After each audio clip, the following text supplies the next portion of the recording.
মুরলির তারিখ ১৪ ফেব্রুয়ারি ২০২৫। মুরলির শিরোনাম, তোমাদের এই শ্রীমত প্রাপ্ত হয়েছে যে আত্মাভিমানী হয়ে বাবাকে স্মরণ করো, কোনো ব্যাপারেই তোমাদের আর্গু অর্থাৎ বাদানুবাদ করতে নেই। প্রশ্ন, বুদ্ধিযোগ স্বচ্ছ হয়ে বাবার সাথে যুক্ত হতে পারে, তার জন্য কোন যুক্তি রচিত হয়েছে? উত্তর, ৭ দিনের ভাট্টি। নতুন কেউ এলে তাকে ৭ দিনের জন্য ভাট্টিতে বসাও, যাতে বুদ্ধির আবর্জনা বের হয়ে যায় আর গুপ্ত বাবা, গুপ্ত পড়াশোনা আর গুপ্ত উত্তরাধিকারকে চিনতে পারে। যদি এমনি এসে বসে যায় তবে বিভ্রান্ত হয়ে যাবে, কিছুই বুঝবে না। গীত, জাগো সজনীরা, জাগো। ওম শান্তি। বাচ্চাদের জ্ঞানী আত্মা করে তোলার জন্য এই ধরনের যে সকল গান রয়েছে, সে সমস্ত শুনিয়ে আবার তার অর্থ বের করতে হবে, তবে তো তার বাণী বোধগম্য হবে। জানতে পারবে যে সৃষ্টির আদিমধ্যন্তের জ্ঞান কত দূর পর্যন্ত বুদ্ধিতে আছে। বাচ্চারা, তোমাদের বুদ্ধিতে তো উপর থেকে নিয়ে মূলবতন, সূক্ষ্মবতন, স্থূলবতনের আদিমধ্যন্তের সমগ্র রহস্য যেন উজ্জ্বল হয়ে আছে। বাবার কাছেও এই জ্ঞান আছে যা তোমাদের শুনিয়ে থাকেন। এটা হল সম্পূর্ণ নূতন জ্ঞান। যদিও শাস্ত্রাদিতে নাম আছে, কিন্তু সেই নাম নিলে পরে আটকে যাবে, ডিবেট করতে লেগে যাবে। এখানে তো একদম সিম্পল নিয়মে বোঝানো হয়, ভগবানুবাচ, আমাকে স্মরণ করো, আমি হলাম পতিতপাবন। কখনোই কৃষ্ণকে বা ব্রহ্মা, বিষ্ণু, শঙ্কর ইত্যাদিকে পতিত পাবন বলা হবে না। সূক্ষ্মবতনবাসীদেরও তোমরা পতিত পাবন বলো না, তো স্থূল বতনের মানুষ কিভাবে পতিত পাবন হতে পারে?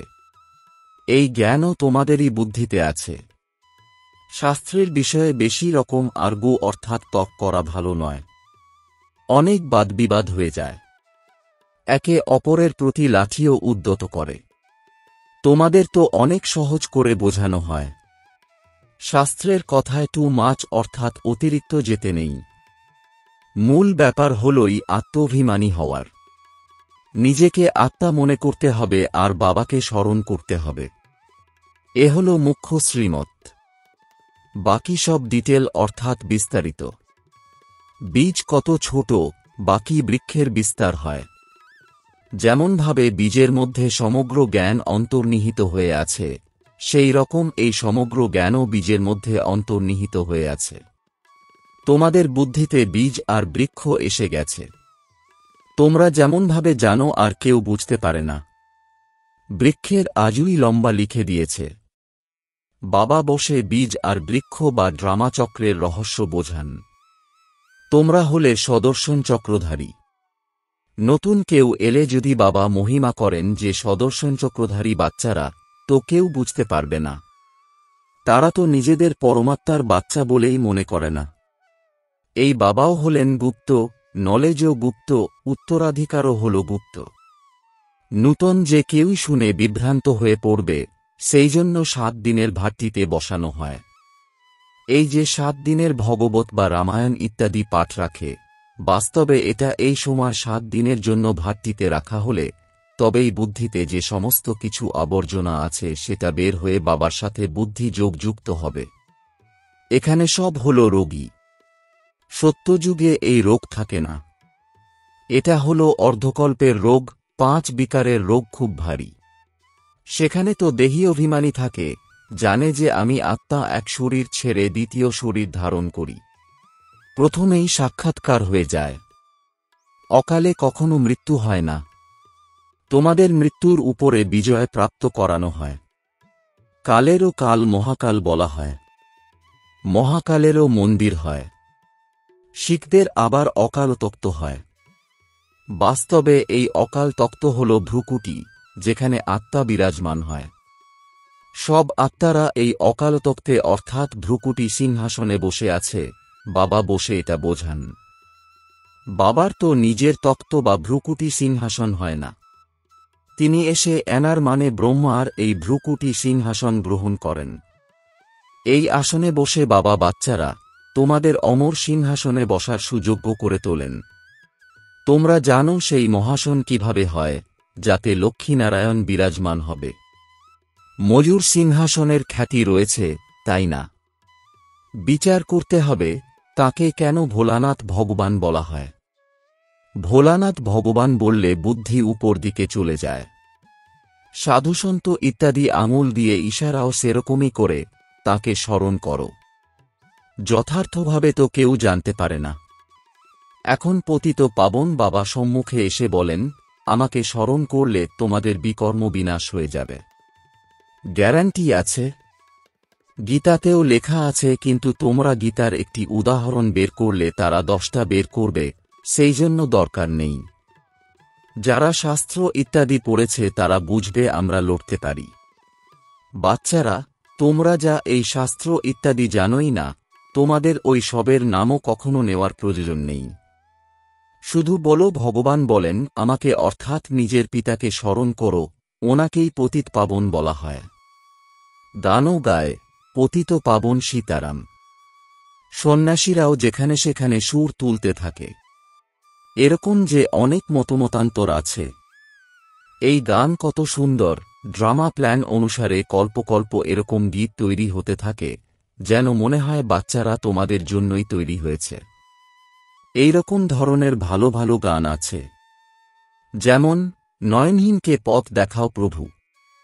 প্রভু কোন কৃষ্ণকে কি আর বলে, প্রভু বা ঈশ্বর নিরাকারকেই বলবে। এখানে তোমরা বলো, বাবা পরমপিতা পরমাত্মা, তিনিও যে হলেন আত্মা। ভক্তি মার্গে বড় বেশি টু মাছ চলে গেছে। এখানে তো একদম সিম্পল ব্যাপার। অল্প আর বে, অল্প আল্লাহ, বে বাদশাহী, এই পর্যন্ত তো হলো সিম্পল ব্যাপার। বাবাকে স্মরণ করলে তোমরা স্বর্গের মালিক হবে। প্রথম থেকেই এই লক্ষ্মীনারায়ণ স্বর্গের মালিক, সম্পূর্ণ নির্বিকারী ছিলেন। সুতরাং বাবাকে স্মরণ করলেই তোমরা এরকম সম্পূর্ণ হবে। যে যত স্মরণ করে আর সার্ভিস করে সে ওই রকমই উচ্চ পদ প্রাপ্ত করে। সেটা বুঝতেও পারা যায়। স্কুলে স্টুডেন্ট বুঝতে পারে না, তবে কি আমরা কম পড়াশোনা করি? যারা সম্পূর্ণ অ্যাটেনশন দেয় না তো তারা পিছনে বসে থাকে, তাই অবশ্যই ফেল করে যায়। নিজেকে রিফ্রেশ করার জন্য জ্ঞান বিষয়ক যে ভালো ভালো গান তৈরি হয়েছে সেই সব শোনা উচিত। এরকম ধরনের গান নিজের ঘরে রাখা উচিত। কাউকে এর উপরে বোঝাতেও পারো কিভাবে আবার মায়ার ছায়া পড়ে। শাস্ত্রে তো এই কথা নেই যে কল্পের আয়ু 5000 বছর। ব্রহ্মার দিন আর ব্রহ্মার রাত হল অর্ধেক অর্ধেক। এই গান তো কেউ না কেউ রচনা করেছে। বাবা হলেন বুদ্ধিমানের বুদ্ধি, তাই কারোর তো বুদ্ধিতে এসেছে যে বসে এই গান তৈরি করেছে। এই সব গান ইত্যাদির উপরও তোমাদের মধ্যে কত জন ধ্যানে যেত। একদিন আসবে যে এই জ্ঞান সমৃদ্ধ গান যারা করে তারাও তোমাদের কাছে আসবে। বাবার মহিমার সুখ্যাতি করতে গিয়ে এমন গান গাইবে যা ঘায়েল করে দেবে। এমন ধরনের আসবে। টিউনের উপরেও নির্ভর করে। সঙ্গীত বিদ্যারও অনেক নাম আছে। এখন তো এইরকম কেউ নেই। শুধু একটি গান তৈরি হয়েছিল, কত মধুর কত প্রিয়। বাবা খুবই মধুর, খুবই প্রিয়, তাই তো সকলে তাকে স্মরণ করে। এইরকম নয় যে দেবতারা তাকে স্মরণ করে। চিত্রে রামের সামনেও শিব দেখানো হয়েছে, রাম পূজা করছে। এটা ভুল। দেবতারা কি আর কাউকে স্মরণ করে? স্মরণ মানুষ করে। তোমরাও এখন হলে মানুষ, আবার দেবতা হবে। দেবতা আর মানুষের মধ্যে রাত দিনের পার্থক্য। সেই দেবতারাই আবার মানুষ হয়। চক্র কিভাবে আবর্তিত হতে থাকে কারোর জানাও নেই। তোমাদের এখন জানা হয়েছে যে আমরা সত্যি সত্যি দেবতা হচ্ছি। এখন আমরা হলাম ব্রাহ্মণ, নূতন দুনিয়াতে দেবতা বলা হবে। তোমরা এখন অবাক হয়ে যাও। এই ব্রহ্মা নিজেই, যিনি এই জন্মে প্রথম দিকে পূজারী ছিলেন, শ্রী নারায়ণের মহিমার সুখ্যাতি করতেন, নারায়ণের প্রতি খুব প্রেম ছিল। এখন ওয়ান্ডার অর্থাৎ বিস্ময় লাগে আমরা সেই হতে চলেছি। তাই খুশির পারদ কত ঊর্ধ্বে ওঠা উচিত। তোমরা হলে আননোন ওয়ারিয়ার্স অর্থাৎ গুপ্ত যোদ্ধা, নন ভায়োলেন্স অর্থাৎ অহিংসক। সত্যি সত্যি তোমরা হলে ডবল অহিংসক। না কাম কাটারি, না সেই লড়াই। কাম হলো আলাদা, ক্রোধ হলো আলাদা জিনিস। তোমরা হলে ডবল অহিংসক। নন ভায়োলেন্স অর্থাৎ অহিংসক সেনা। সেনা শব্দতে তারা আবার সেনা দাঁড় করিয়ে দিয়েছে। মহাভারতের লড়াইতে মেলের নাম দেখিয়েছে, ফিমেলের নেই। বাস্তবে তোমরা হলে শিব শক্তি। মেজরিটি অর্থাৎ বেশিরভাগ তোমাদের হওয়ার কারণে শিব শক্তি সেনা বলা হয়। এই কথা এক বাবা বসে বুঝিয়েছেন। এখন বাচ্চারা, তোমরা নবযুগকে স্মরণ করো। দুনিয়ায় কারোরই নবযুগ সম্বন্ধে জানা নেই। তারা তো মনে করে নবযুগ 40,000 বছর পরে আসবে। সত্যযুগ হল নবযুগ, এটা তো অত্যন্ত ক্লিয়ার। তো বাবা রায় দেন, এরকম ভালো ভালো গান শুনেও রিফ্রেশ হবে আর কাউকে বোঝাবেও। এই সমস্ত হল যুক্তি। এই সবের অর্থ শুধু তোমরাই বুঝতে পারো। অনেক ভালো ভালো গান আছে নিজেকে রিফ্রেশ করার জন্য। এই গান খুব সাহায্য করে।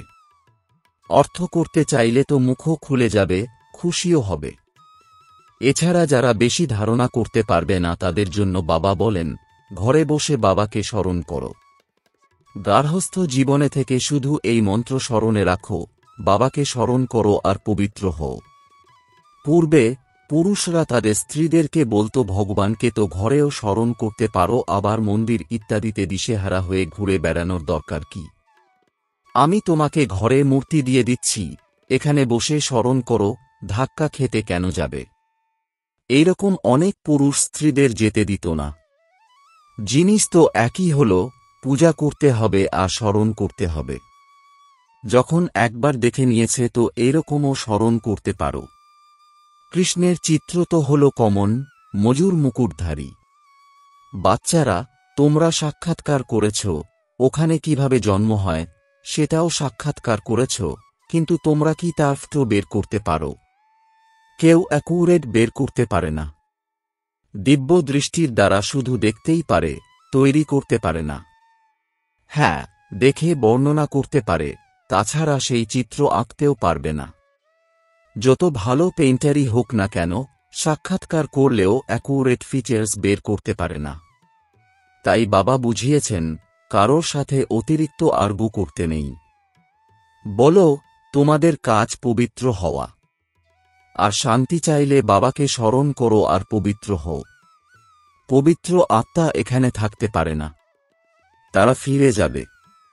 আত্মাদের পবিত্র করার শক্তি এক বাবার মধ্যেই আছে, আর কেউ পবিত্র করতে পারে না। বাচ্চারা, তোমরা জানো এই সমস্ত হল স্টেজ, এর উপর নাটক হয়। এই সময় সমস্ত স্টেজে হল রাবণের রাজ্য। সমগ্র সমুদ্রের উপর সৃষ্টি দাঁড়িয়ে আছে। এটা অসীম জগতের পুষ্করিণী। সেটা হল জাগতিক। এটা হল অসীম জগতের ব্যাপার, যার উপর অর্ধকল্প দেবী রাজ্য, অর্ধকল্প আসুরী রাজ্য হয়।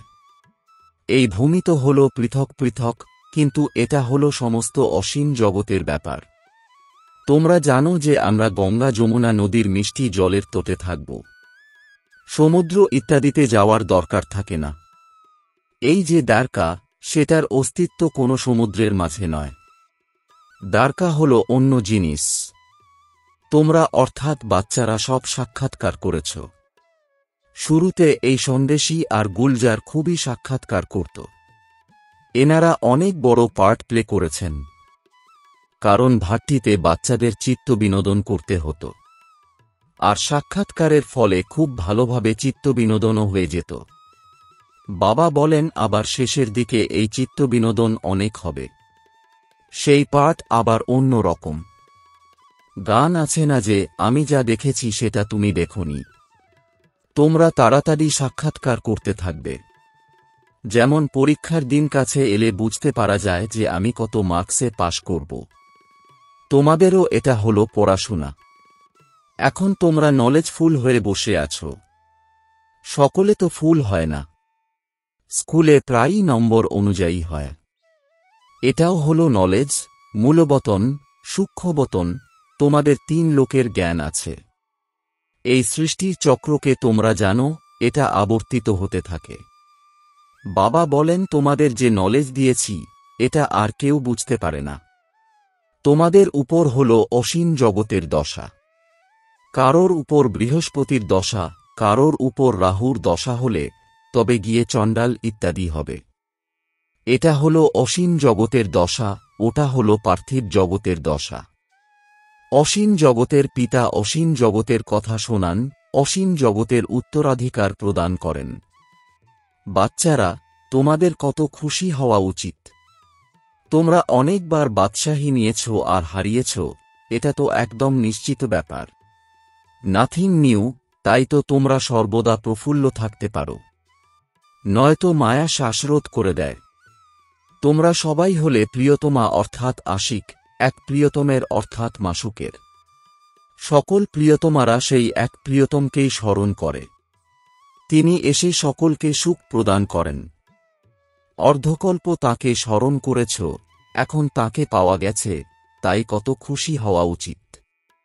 আচ্ছা, মিষ্টি মিষ্টি প্রশিক্ষার্থী বাচ্চাদের মাতাপিতা বাপদাদার স্মরণের স্নেহসুমন আর সুপ্রভাত। আত্মাদের পিতা তাঁর আত্মারূপী বাচ্চাদেরকে জানাচ্ছেন নমস্কার। ধারণার জন্যে মুখ্য সার: ১. সর্বদা প্রফুল্ল থাকার জন্য নাথিং নিউ এর পাঠ সুনিশ্চিত করতে হবে। অসীম জগতের পিতা আমাদের অসীম জগতের বাদশাহী দিচ্ছেন, এই খুশিতে থাকতে হবে। ২. জ্ঞান সম্পর্কিত ভালো ভালো গান শুনে নিজেকে রিফ্রেশ করতে হবে। তার অর্থ বের করে অপরকে শোনাতে হবে। বরদান: মায়ার সম্বন্ধগুলিকে ডিভোর্স দিয়ে বাবার সাথে সম্বন্ধ স্থাপনের সৌদা করে মায়াজিত মোহজিত ভব। এর বিস্তার: এখন স্মৃতির থেকে পুরানো সৌদা ক্যান্সেল করে সিঙ্গেল হও। যদিও নিজেদের মধ্যে সহযোগী হয়ে থাকো, কিন্তু কম্পেনিয়ন নয়। কম্পেনিয়ন একে বানাও, তাহলে মায়ার সম্বন্ধগুলির সাথে ডিভোর্স হয়ে যাবে। মায়াজিত মোহজিত বিজয়ী হয়ে থাকবে। যদি এতটুকুও কারোর প্রতি মোহ থাকে তাহলে তীব্র পুরুষার্থীর পরিবর্তে পুরুষার্থী হয়ে যাবে। এই জন্য যা কিছুই হয়ে যাক, খুশিতে নাচতে থাকো। কারো পৌষ মাস, কারো সর্বনাশ অর্থাৎ মিরুয়া মত মলুকা শিকার, একে বলা হবে নষ্টমোহ। যারা এইরকম নষ্টমোহ হয়ে থাকে তারাই বিজয় মালার দানা হয়। স্লোগান: সত্যতার বিশেষত্বের দ্বারা ডায়মন্ডের ঝলক আরও বৃদ্ধি করো। ওম শান্তি।